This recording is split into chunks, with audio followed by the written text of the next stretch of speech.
Alors on est avec Mathis Debrue qui vient de remporter son premier tour de qualification. Mathis, félicitations. Merci. Ça a été un match accroché, 18 au super tie-break. Comment tu as vécu cette rencontre? Bah ouais, c'était assez accroché. Et puis le premier set, je menais avec un break à 5-4. J'étais plutôt serein sur mon service et je perds mon service à 5-4. Je fais pas un très très bon jeu. Mais derrière, tout de suite, je me ressaisis et je rebreak juste après et je confirme pour finir le set. C'était pas un match facile, il se débrouillait très très bien sur terre. Moi je viens de faire une transition de dur à terre, là directement je me suis entraîné une fois sur terre hier, donc c'était pas facile. Deuxième set, il a plutôt bien commencé le deuxième, il m'a mis la pression tout de suite sur mon service et moi je me suis un peu endormi, j'en mettais moins au service, je poussais moins sur les jambes. En première ça partait moins, du coup lui tout de suite il était un peu plus dans le court, il pouvait faire un peu sa mayonnaise quoi. Ses amortis, puis c'est monté au filet. Et lui, il gagnait ses jeux de service assez facilement et moi j'en chiais pour gagner mes jeux de service. Et il y a un moment où tout de suite il a pris le dessus sur un jeu, il break et après il a fini son set quoi. Mais ouais, il a augmenté son niveau de jeu un peu dans le deuxième. Ça s'est joué au super tie-break, comme je le disais. Est-ce qu'il n'y a pas eu un petit supplément d'âme? On a vu qu'il y avait des gens que tu connaissais, une partie de la famille. Est-ce que ça a été un supplément d'âme pour conclure sur une balle, un service volé complètement lunaire?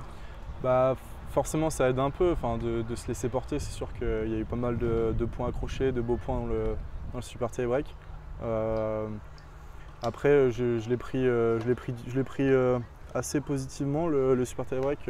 J'en ai déjà joué deux là, sur les 2 dernières semaines. Je m'en étais bien sorti, j'avais le bon état d'esprit.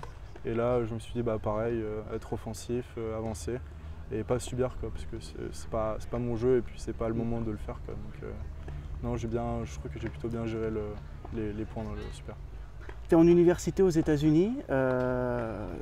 Est-ce que on peut parler d'un apport? Qu'est-ce que ça t'apporte là aujourd'hui quand tu arrives sur des tournois de ce type, style internationaux?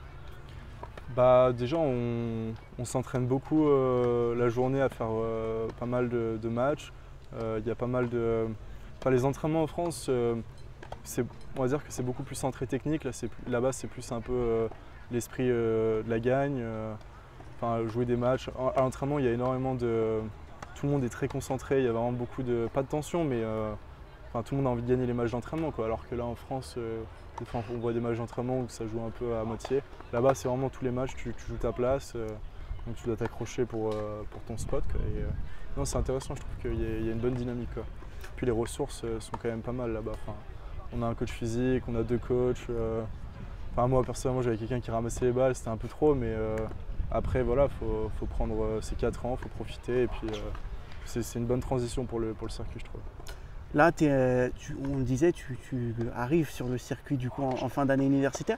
Il y a ton frère, il y a cet esprit de famille aussi.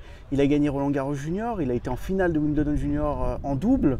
Est-ce que cette réussite finalement, est-ce qu'elle te booste aussi? Est-ce qu'il y a un petit boost familial entre frères tennistiquement? Bah forcément, j'ai eu une saison un peu compliquée là aux États-Unis sur le 2e semestre. C'était pas facile. Et de revenir et de le voir bien réussir tout de suite. Puis il a vraiment un état d'esprit qui est top, quoi. Que ce soit en dehors ou sur le court, moi ça m'inspire. Et je pense que mutuellement, on s'aide tous les deux, on essaye de vraiment se faire progresser. Et c'est que positif. C'est vrai que de l'avoir vu jouer à Roland-Garros sur les moments importants, comment il réagissait, comment il gérait un peu, moi ça m'a vraiment aidé. Et là je m'en sers même quand je joue des matchs. J'essaye de me faire un peu de visualisation, lui, comment il gérait et tout ça. Et non, ça m'aide beaucoup. Donc c'est intéressant. Ça serait quoi l'objectif pour toi ici à Uriage? D'aller le plus loin possible. Hein. Je n'ai pas d'objectif de résultat particulier, vu que là, je reviens de quelques tournois sur terre, sur dur. Donc là, l'objectif, c'est de jouer match par match et de faire un maximum, quoi. Merci beaucoup Mathis, bon courage. Merci.